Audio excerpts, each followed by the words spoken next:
নমস্কার, কেমন আছো সবাই? আমার নতুন আরেকটা ভ্লগে তোমাদের সবাইকে অনেক অনেক স্বাগত জানাই। আজ বুধবার, সকাল এখন 7টা মতন বাজে। তো আজ গঙ্গাসাগরে আমাদের দ্বিতীয় দিন। আমরা এই হোটেলে আছি, এর নাম হচ্ছে হরিয়ানা ভবন। কাল অনেক রাত হয়ে যাওয়ার কারণে সেটা দেখাতে পারিনি। সবাই আমরা রেডি হয়ে নিচে চলে এসেছি। এখান থেকে টোটো নিয়ে দেন আমরা যাব স্নানের ঘাটে স্নান করার জন্য। এই সেই ইস্কন মন্দিরটা যেটা রাতে তোমাদের দেখিয়েছি।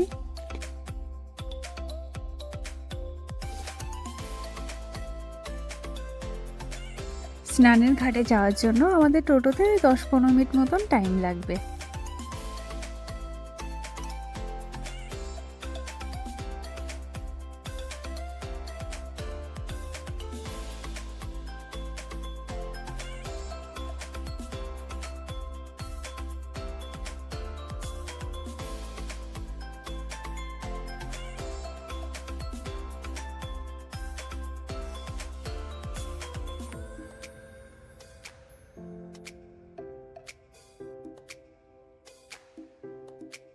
এখানে এরকম বড় বড় টেন্ট করা আছে, যেহেতু প্রচুর মানুষের ভিড় রয়েছে সেই কারণে। তো এখানে প্রচুর মানুষও থাকতে পারবে।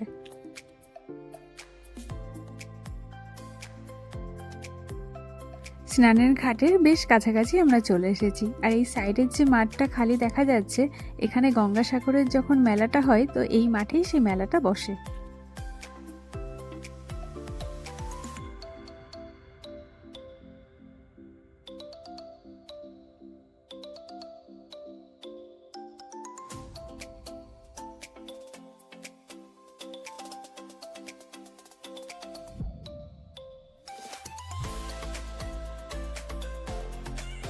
এই যে পৌঁছে গেছি আমরা স্নানের ঘাটে।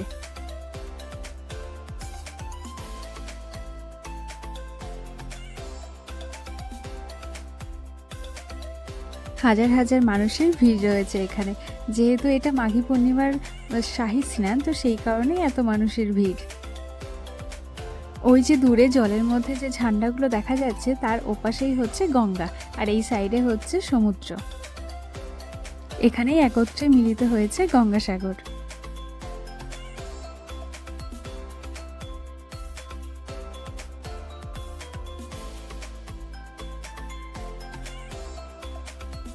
আর এদিকে রয়েছে গঙ্গা মায়ের মূর্তি।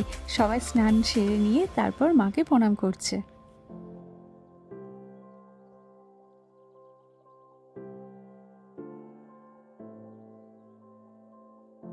তার পাশেই দোলনায় দোল খাচ্ছে লাড্ডু গোপাল।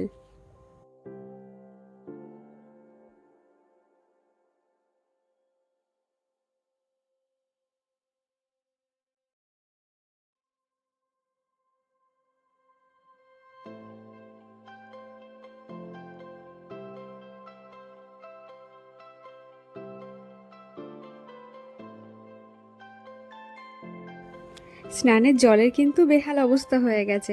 যেহেতু প্রচুর মানুষ স্নান করছে তো জলটা পুরো বালি বালি হয়ে গেছে। স্নানের জায়গা তো একটাই, আর সেখানে হাজার হাজার মানুষ স্নান করছে। এইরকম জায়গায় আমাদেরকে স্নান করতে গেলে সবথেকে বেশি যেটা আমাদের মেয়েদেরকে চিন্তা করতে হয় সেটা হচ্ছে জামা কাপড় চেঞ্জ করা নিয়ে। তো এখানে ছোট ছোট টেন্ট করা ছিল, তো তার জন্য পে করতে হচ্ছিল। তো সেখানে চেঞ্জ করার ব্যবস্থা ছিল। গঙ্গাসাগর আসতে হলে যেটা আমাদেরকে সবথেকে বেশি প্রবলেম ফেস করতে হয় সেটা হচ্ছে লঞ্চ বা ভেসেলের জন্য। যেহেতু জোয়ার ভাটারও ব্যাপার থাকে, তো সেই কারণে অনেকটা টাইম বাদে বাদে লঞ্চটা পাওয়া যায়। তো সেখানে লঞ্চের জন্য অনেকটা টাইম ওয়েট করতে হয়।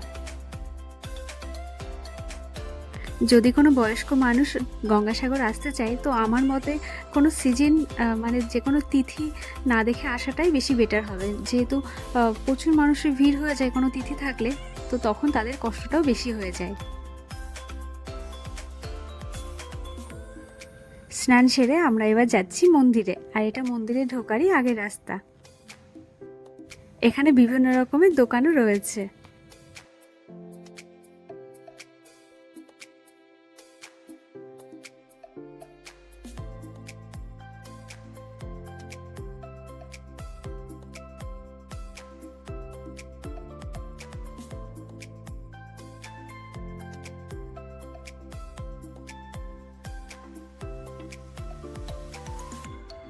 এই মন্দিরটা হচ্ছে কপিল মুনির আশ্রম, যেটা তোমাদেরকে রাত্রেবেলায় দেখিয়েছিলাম, সেই মন্দিরই হচ্ছে এটা।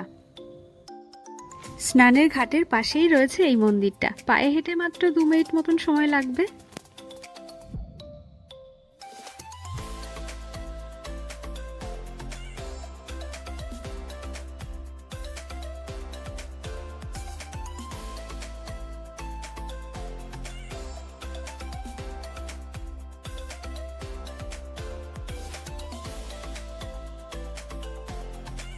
ইনি হচ্ছেন কপিল মুনি, যিনি বৈদিক ঋষিও ছিলেন, যার কারণেই এই মন্দিরটা সৃষ্টি হয়েছে। আর এই হচ্ছে মন্দির, আর চারিপাশে দেখো হাজার হাজার মানুষের ভিড়।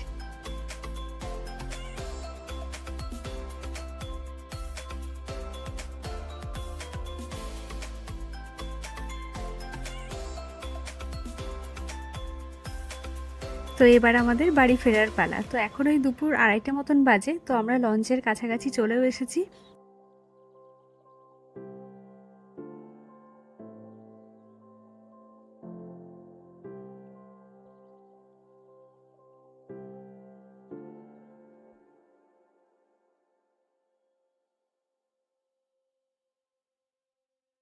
আমরা এখন আছি লঞ্চের মধ্যে, আর সূর্যের আলোটা গঙ্গাতে পড়াতে কি ঝলমল করছে গঙ্গার জলটা, আর সাথে পাখিরা তো রয়েছেই। আগের ভ্লগে তোমরা দেখেছো যে রাতের গঙ্গা মাকে, আর এখন দেখছো দিনের গঙ্গাকে, দুটো দুরকম ভাবে সুন্দর। তো আজকের ভ্লগটা এখানে শেষ করছি। সবাই ভালো থেকো, দেখা হবে পরে একটি ভ্লগে। তো আজকের ভ্লগটা তোমাদের কেমন লাগলো সেটা অবশ্যই জানিও। ভালো লাগলে চ্যানেলটাকে অবশ্যই সাবস্ক্রাইব করে দিও।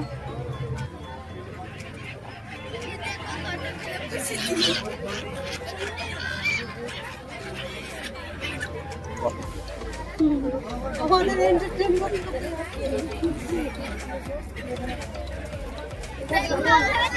বাকি এই সাইডে আর একটা লোহার